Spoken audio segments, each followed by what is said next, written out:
नमस्कार बच्चों। In this episode we are going to continue a class 10th English genius batch. ये आपकी class 10th English की revision series रहेगी। इस सीरीज में इस बैच में हम चैप्टर वाइज समरी को डिस्कस करें और साथ ही साथ डिस्कस करें chapter wise most important questions को। अब ये मोस्ट इंपॉर्टेंट क्वेश्चंस कौन से? वो क्वेश्चंस जिनके आपके बोर्ड एग्जाम में आने के सबसे ज़्यादा चांसेस रहेंगे। इस सीरीज में इस बैच में 2 टाइप्स के क्वेश्चंस को इंक्लूड किया गया। एक तो वो क्वेश्चंस जो आपके बोर्ड एग्जाम में कंटिन्यूसली रिपीट होते रहें और सेकंड वो क्वेश्चंस जो चैप्टर की मेन थीम को कवर करते हैं। आज के इस एपिसोड की बात की जाए तो यहाँ पे हम फुटप्रिंट्स विदाउट फीट बुक के 6th chapter the making of scientist को डिस्कस करने वाले हैं। सबसे पहले हम कहानी को समझेंगे, कहानी क्या कहती है उसको जानेंगे और उसके बाद बात करेंगे मोस्ट इंपॉर्टेंट क्वेश्चंस की। लेट्स बिगिन, चलिए शुरुआत करते हैं। तो ये आज का जो हमारा चैप्टर, ये फुटप्रिंट्स विदाउट फीट बुक का 6th चैप्टर रहेगा, the making of a scientist. इस चैप्टर के राइटर हैं रॉबर्ट डब्ल्यू पीटरसन। और जहां तक इस चैप्टर के टाइटल की बात है, the making of a scientist, जैसा कि टाइटल सजेस्ट करा, यहाँ पे कहानी दी गई है साइंटिस्ट बनने की, कि किस तरीके से साइंटिस्ट बना जाता है। और किसकी कहानी है? ये कहानी है रिचर्ड एब्राइट की। तो चलिए कहानी को पढ़ते हैं और देखते हैं कि रिचर्ड एब्राइट कैसे साइंटिस्ट बनते हैं। Richard एब्राइट was a famous scientist. एक फेमस साइंटिस्ट हुए जिनका साइंस के वर्ल्ड में काफ़ी इंपॉर्टेंट कंट्रीब्यूशन रहा है। He was very curious with a bright mind. अब जहाँ पे क्यूरियसिटी की बात है या ब्राइट माइंड की बात है, साइंटिस्ट बनने के लिए दोनों ही इंपॉर्टेंट कंडीशन होती है। जो साइंटिस्ट होते हैं वो काफ़ी ज़्यादा क्यूरियस होते हैं, यानी कि उन्हें इस चीज़ में इंटरेस्ट होता है कि कुछ नया किया जाए, कुछ नया जाना जाए, कुछ नया एक्सपेरिमेंट किया जाए। और ब्राइट माइंड तो इम्पोर्टेंट होता ही है, क्योंकि अगर आपके पास ब्राइट माइंड है तभी आप कुछ नया एक्सप्लोर कर सकते हो, कुछ नया रिसर्च कर सकते हो। तो ये दोनों क्वालिटीज़ रिचर्ड एब्राइट में थी। रिचर्ड एब्राइट के साइंटिस्ट बनने में सबसे इंपॉर्टेंट जो रोल प्ले किया था वो उनकी मदर ने किया था। His mother encourage him. उनकी मदर ने उनको इनक्रेज किया था। She took him on trips. वो उनको ट्रिप्स पर लेकर के जाती है। बोट टेलीस्कोप, जब उसे नीड थी तो उसको टेलीस्कोप लेकर के दिया, माइक्रोस्कोप लेकर के दिया, cameras and mounting material etcetera. यानी कि जो कुछ उसे उस वक्त उस हॉबीज़ के अकॉर्डिंग या उस फील्ड में आगे बढ़ने के लिए रिक्वायरमेंट थी, वो सारी रिक्वायरमेंट पूरी करती है उनकी mother. एब्राइट collected butterflies, rocks and fossils at a very young age. बहुत छोटी एज में जो एब्राइट थे उनको कुछ चीज़ें कलेक्ट करने का शौक था, उनकी हॉबीज़ थी।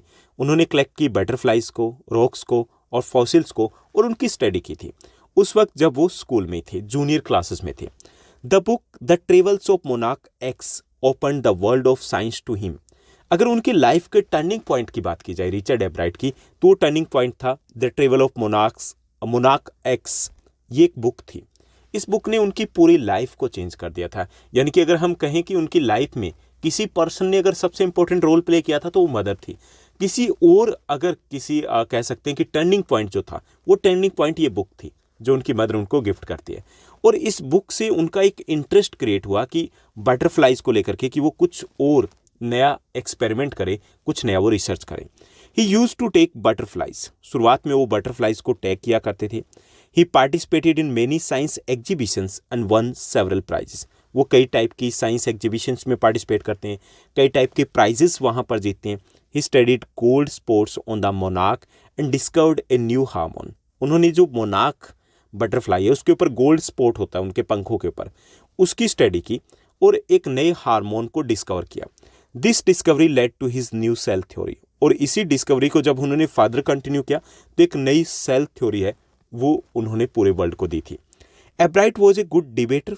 इसके साथ साथ जो एब्राइट थे, ये नहीं कि सिर्फ उनकी हॉबीज़ रिसर्च में थी, वो एक अच्छे डिबेटर भी थे, पब्लिक स्पीकर भी थे, अच्छे फोटोग्राफर भी थे and an all round outdoor person भी थे। यानी कि ऐसा नहीं कि वो सिर्फ लैब में घुसे रहते थे, बल्कि वो बाहर की चीज़ें, आसपास की जो सराउंडिंग की चीज़ें थी, उनसे भी बहुत ज़्यादा कनेक्टेड थे। एब्राइट was competitive but not in a bad sense. एब्राइट competitive थे लेकिन बैड सेंस में नहीं थे, नेगेटिव सेंस में नहीं थे। वो पॉजिटिव वे से कम्पीट करना चाहते थे, पॉजिटिव वे से वो आगे जाना चाहते थे।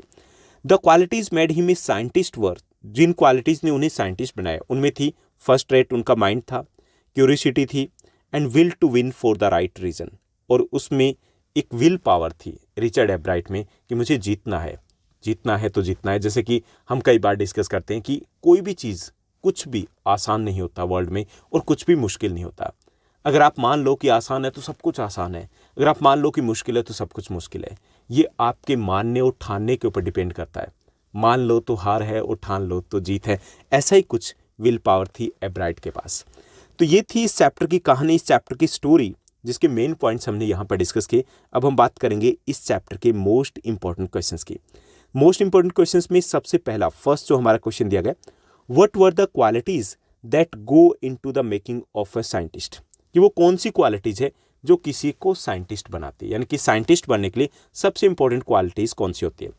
अकॉर्डिंग टू द चैप्टर के अकॉर्डिंग अगर बात करें, there are 3 qualities that a person needs to have to be a scientist, यानी कि साइंटिस्ट बनने के लिए 3 क्वालिटीज की रिक्वायरमेंट होती है according to this chapter. Firstly a first rated mind, सबसे पहले एक ब्राइट माइंड होना चाहिए।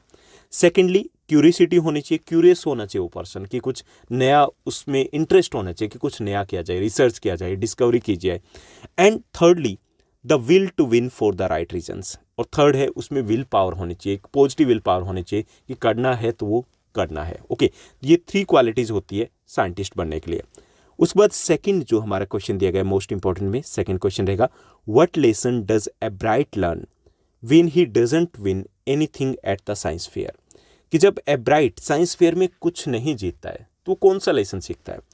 He understood that the science is not the subject of only display, एक चीज़ वो सीखता है कि साइंस है वो डिस्प्ले का सब्जेक्ट नहीं है। Second thing, he needs to do a real experiment to win, और दूसरी चीज़ वो समझता है कि साइंस एग्जीबिशन में अगर जीतना है तो उसे कुछ रियल एक्सपेरिमेंट करने पड़ेंगे, सिर्फ डिस्क्रिप्शन या डिस्प्ले से काम नहीं चलने वाला। Now let's move to the next one. Third हमारा क्वेश्चन रहेगा यहाँ पर, how did a book become a turning point in Richard Ebright's life. बहुत इंपॉर्टेंट क्वेश्चन है ये, आपके बोर्ड एग्जाम में कई बार रिपीट हो चुका है। How did a book become a turning point in Richard Ebright's life, हमें बताना है कि कैसे रिचर्ड एब्राइट की लाइफ में एक बुक है वो टर्निंग पॉइंट प्रूव होती है। After Richard had collected all the 25 species of butterflies that were found in his surroundings, he thought that it would be an end to butterfly collection when his mom bought him a book named Travel of Monarch X। जब Richard जो एब्राइट है उन्होंने 25 species जो butterflies की तो उसके आसपास के इलाके में मिलती थी, सबको उसने कलेक्ट कर लिया। And after that he thought that it would be an end to butterfly collection, और उसे लगता है कि बस अब हो गया, इतनी बटरफ्लाइज थी, मैंने सबको कलेक्ट कर लिया। तभी उसकी मदर है उसे एक बुक लेकर के देती है जिसका नाम था travel of Monarch X, which told him about how butterflies migrated to Central America. और उसमें दिया गया था कि कैसे जो बटरफ्लाइज है वो सेंट्रल अमेरिका में माइग्रेट करती है। This book aroused an interest in him for exploring more of what was to come and started studying more about the monarch butterflies. इस बुक के बाद एक तो उनका इंटरेस्ट और ज़्यादा क्रिएट होता है कि ताकि वो उन बटरफ्लाइज के बारे में थोड़ा और रिसर्च करे, कुछ और स्टडी करे, और दूसरा ये कि उसने मोनार्क बटरफ्लाइज को लेकर के स्पेशली अपना रिसर्च वर्क है वो आगे फर्दर कंटिन्यू करता है। तो इस तरीके से उनके जो साइंस बनने की कहानी की शुरुआत है वो इसी बुक के साथ होती है। तो ये बुक उनकी लाइफ में एक टर्निंग पॉइंट प्रूव होती है। Now let's move to the next one. Fourth हमारा क्वेश्चन रहेगा यहाँ पर। फोर्थ क्वेश्चन है, mention any 2 of Ebright's contribution to the world of science. Richard Ebright के साइंस के वर्ल्ड में हमें कोई 2 कंट्रीब्यूशन बताने हैं। Okay, first, एब्राइट built a device that showed that the spot on butterflies wings produce a hormone that is necessary for the growth of the butterfly. पहली चीज वो प्रूव करते हैं, ये प्रूव करते हैं जो बटरफ्लाइज के विंग्स पर स्पॉट होते हैं वो एक हार्मोन को प्रोड्यूस करते हैं और ये बटरफ्लाई की ग्रोथ के लिए इंपॉर्टेंट होता है। Okay, second, his other important contribution prove to be his study of how cells read their DNA. और दूसरा जो इंपॉर्टेंट कंट्रीब्यूशन था कि उन्होंने ये बताया कि कैसे जो सेल्स होते हैं वो डीएनए को रीड करते हैं। तो ये 2 इंपॉर्टेंट कंट्रीब्यूशन थे रिचर्ड एब्राइट के साइंस के वर्ल्ड में। Now let's move to the next one. Fifth हमारा यहाँ पे क्वेश्चन रहेगा। फिफ्थ क्वेश्चन है, hobbies play a very important role in one's life. कि जो हॉबीज होती है किसी की लाइफ में, कोई भी पर्सन हो उसकी लाइफ में एक इंपॉर्टेंट रोल प्ले करती है। Elaborate this with the reference to the making of a scientist chapter से एग्जाम्पल लेकर के हमें इस स्टेटमेंट को प्रूव करना है। ओके, एक्सप्लेन करना है। As there were no one to play with Ebright, Ebright के साथ खेलने के लिए कोई नहीं था। His mother encouraged him to learn new things. और उसकी मदर जो है, एब्राइट की जो मदर है, उनकी मदर है, उनको इंकरेज करती है कि वो नई चीज़ें सीखे। Richard Ebright started collecting butterflies as a hobby. और रिचर्ड एब्राइट है वो बटरफ्लाइज को एज ए हॉबी कलेक्ट करना शुरू कर देते हैं। This led him to research and discover many things, और इसी से वो आगे कंटिन्यू करते रहते हैं। इससे कई सारी नई चीज़ें उन्होंने रिसर्च की, कई नई चीज़ें उन्होंने खोज की, डिस्कवर किया। Hence hobbies plays an important role in one's life, और इस तरीके से ये प्रूव होता है कि हॉबीज़ है किसी भी पर्सन की लाइफ में एक इंपॉर्टेंट रोल प्ले करती है, और जो हॉबी होती है अगर उसी फील्ड में हम आगे जाएं तो सक्सेस मिलने के चांसेस सबसे ज़्यादा होते हैं। Now let's move to the next one, sixth and the last question of this episode.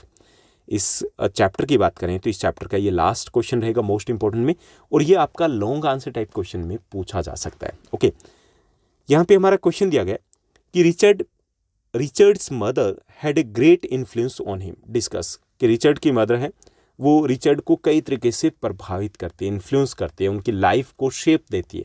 कैसे प्रूव करना हमें, या फिर ऐसे पूछा जा सकता है discuss the role of Ebright's mother in making him a scientist. Richard के साइंटिस्ट बनने में उनकी मदर का क्या रोल था, ये हमें एक्सप्लेन करना है। ओके, तो चलिए इसको एक्सप्लेन करते हैं कि उनकी मदर का क्या रोल था। Richard's mother played a huge role in making him a great scientist. उनके ग्रेट साइंटिस्ट बनने में उनकी मदर का एक इंपॉर्टेंट रोल था। She would take him on trips to increase him learning. वो उनको ट्रिप्स पर लेकर के जाते ताकि वो लर्निंग या नई चीज़ों को देखे, ताकि उनको लर्निंग के लिए मोटिवेशन मिले। He was a single child, क्योंकि वो सिंगल चाइल्ड थे। After his father died his mother made him the focus of her life. क्योंकि वो सिंगल चाइल्ड थे और उनके फादर की डेथ के बाद उनकी मदर ने सारा अपना फोकस था वो रिचर्ड के ऊपर करती है। She would buy him all kinds of microscope, उनके लिए खरीदती है, टेलीस्कोप्स खरीदती है, एंड अदर इक्विपमेंट, जो भी रिक्वायरमेंट होती है वो सब कुछ उसके लिए वो खरीदती है। After dinner she gave him problems to solve, और डिनर के बाद उसे वो प्रॉब्लम्स देती है सॉल्यूशन करने के लिए, सॉल्व करने के लिए। This help Richard to learn a lot, इससे रिचर्ड है वो कई सारी चीज़ें सीखते हैं। She was his only companion for a long time, और लंबे टाइम तक वो रिचर्ड की एकमात्र साथी थी, यानी कि वो बाहर कोई ऐसा तो था नहीं जिसके साथ वो प्ले कर सकता, खेल सकता था, सो वही उनके साथ थी।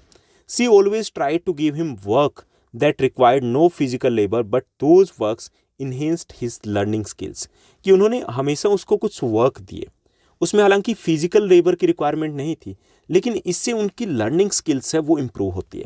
It was his mother who got him the book the travels of Monarch x, और उनकी मदर उनके लिए एक बुक लेके आती है, the travels of Monarch x. This book open the world of science for Richard, इससे रिचर्ड का इंटरेस्ट वो साइंस में जनरेट होता है, क्रिएट होता है।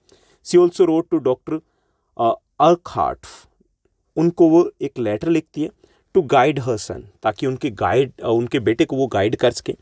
The scientist help Richard and guided him, और लेटर बाद में जो साइंटिस्ट वो रिचर्ड को हेल्प भी करते हैं, मोटिवेट भी करते हैं, इंकरेज भी करते हैं, गाइड भी करते हैं। जो वो बटरफ्लाइज को लेकर के रिसर्च कर रहे थे उसमें उनको एक प्रॉपर गाइडेंस मिल जाती है। दस his mother actually shaped him into an extra ordinary scientist, और इस तरीके से कह सकते हैं कि जो बेस था साइंटिस्ट बनने का वो बेस उन्हीं की मदर ने तैयार किया था। तो ये था हमारा आज का चैप्टर। आई होप सब कुछ आपको अच्छे से समझ में आया होगा। अगर आपको ये वीडियो, ये एपिसोड, ये सीरीज़ अच्छी लगी तो इस वीडियो को लाइक और शेयर जरूर कीजिएगा। इसी तरीके से आपके बाकी चैप्टर्स भी आ चुके हैं, और जो नेक्स्ट कुछ चैप्टर्स रहते हैं वो चैप्टर्स भी आपको कुछ आवर्स के बाद मिल जाएंगे। आज के लिए बस इतना ही। Thank you, bye bye, have a nice day.